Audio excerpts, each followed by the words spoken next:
Hoje vamos falar sobre a Zona Franca de Manaus e seus impactos no IDH da região amazônica. Iniciando a explanação sobre a Zona Franca de Manaus, partiremos de como se deu a criação dessa. Durante o governo de Juscelino Kubitschek, o Brasil passava por um período de forte impulso à industrialização e desenvolvimento. Surge nesse contexto a Lei nº 3.173, em 6 de junho de 1957. Essa lei criou a Zona Franca na cidade de Manaus. Contudo, somente 10 anos depois, em 1967, pelo Decreto-Lei 288, a Zona Franca de Manaus foi de fato efetivada, ainda ampliando seus limites para além da cidade. Cria-se então uma área industrial localizada principalmente na cidade de Manaus, no Amazonas, mas ainda abrangindo parte do Acre, Rondônia, Roraima e Amapá, tendo como objetivo a integração dos estados do norte e ainda promover o crescimento e desenvolvimento dessa região, econômica e social, sendo administrada pela SUFRAMA, a Superintendência da Zona Franca de Manaus, uma autarquia ligada ao Ministério da Economia.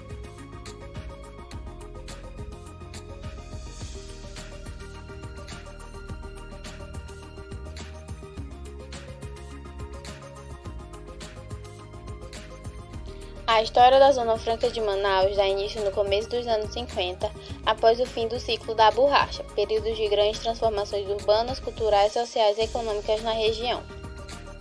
Em 1953, Getúlio Vargas cria a Superintendência do Plano de Valorização Econômica da Amazônia para dirigir a região de Porto Livre em Manaus.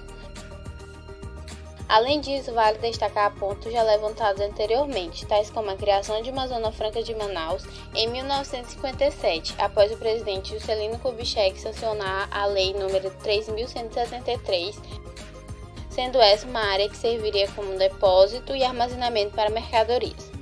Esse espaço era alugado por uma companhia estrangeira que conduzia o Porto de Manaus. Como dito também, a Zona Franca de Manaus só conseguiu as características atuais após o Decreto-Lei nº 288 de Castelo Branco em 1967, transformando-se em uma área beneficiária de incentivos fiscais e com o objetivo de ocupação do território. Nesse mesmo período é criada a SUFRAMA, órgão responsável pela administração da área.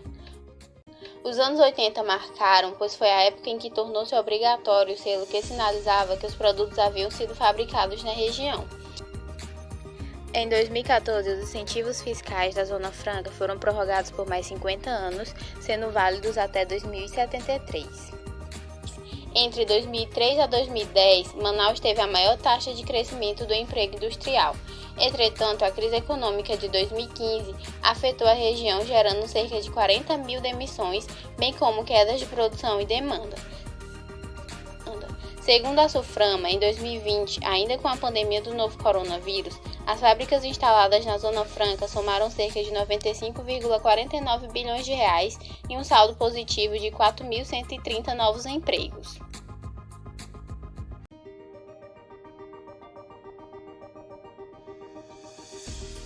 Atualmente, a Zona Franca de Manaus funciona a partir de incentivos fiscais especiais, como a redução tributária. Seu objetivo é desenvolver a região da Amazônia Oriental por meio de polos industriais, agrícolas e comerciais. Ela emprega aproximadamente 70 mil trabalhadores de forma direta e 500 mil de forma indireta, sendo administrada pela SUFRAMA. A SUFRAMA nada mais é do que uma autarquia que administra a Zona Franca de Manaus, buscando promover o desenvolvimento regional e sendo também responsável por promover o fomento de estudos e pesquisas que visem ao desenvolvimento tecnológico da região. Nos últimos anos, a SUFRAMA passou a investir em projetos de modernização produtiva e infraestrutural nos municípios da sua área de atuação, envolvendo construção de aeroportos, estradas e estruturas turísticas para facilitar o transporte e baratear o frete, tornando o produto da região mais competitivo. Além disso, atualmente, busca-se inserir a região no cenário internacional para atrair novas empresas, a partir de eventos como a Feira Internacional da Amazônia. Isso ocorre em um cenário no qual busca-se equilibrar a balança comercial na região. Ainda ressalta-se que, atualmente, a Zona Franca de Manaus mostrou um grande polo de produção de televisores, celulares, veículos, aparelhos de som e vídeo, além de microcomputadores e chips, não se esquecendo que em 2013 foi aprovada a ampliação de prazo do modelo que se manterá até 2073. Sobre Índice de Desenvolvimento Humano após a implementação da Zona Franca de Manaus, percebe-se uma evolução dos indicadores socioeconômicos no Programa de Incentivo para o Polo Industrial de Manaus. Os resultados mostram que ocorreu um forte impulso na participação da indústria no PIB. Nota-se também resultados positivos na educação e no capital humano, com o aumento dos anos de escolaridade.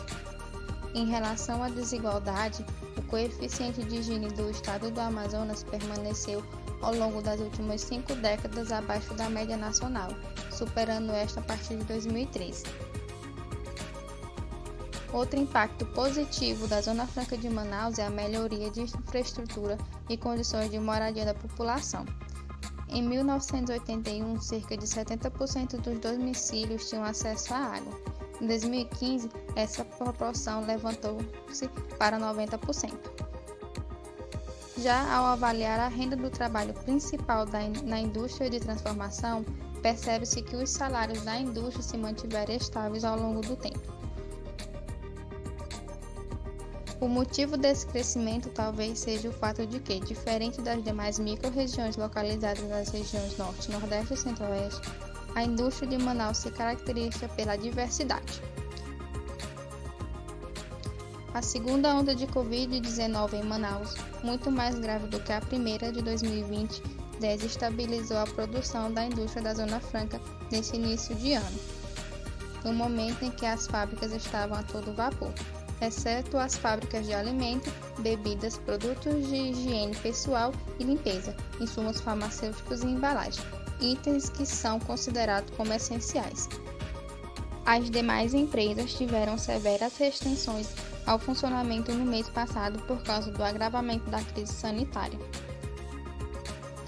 O IDH da maioria das cidades da região metropolitana de Manaus é considerado baixo, o que difere da cidade de Manaus, que se encontra em 0,737, um índice considerado alto para o estado, que apesar dos avanços, ainda é o pior entre as 16 regiões metropolitanas do país.